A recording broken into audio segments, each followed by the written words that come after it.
Yon, good morning mga katanpulots. Yan, kasama po natin si Kabarangay News Pasig. Yan, Louie Apable. At mag-start po tayo ngayon Karinderya Serye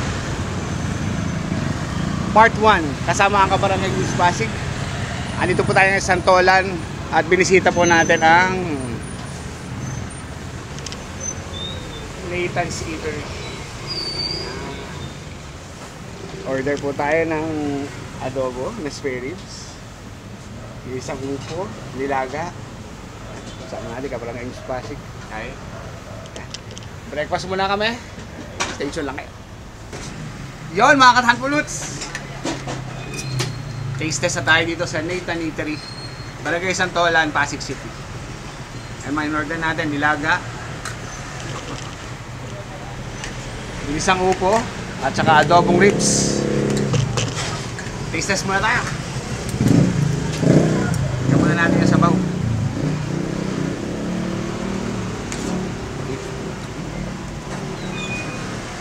Adobo.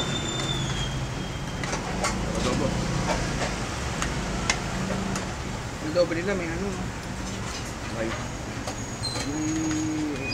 bamboo shoots. Ano yun? Yung tawag yan?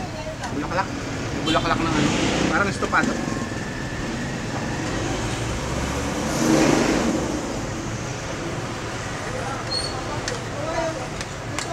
Malambot.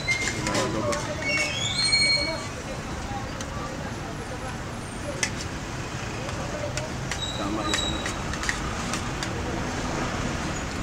Lalo ka na dahil meron kang sarap adobo.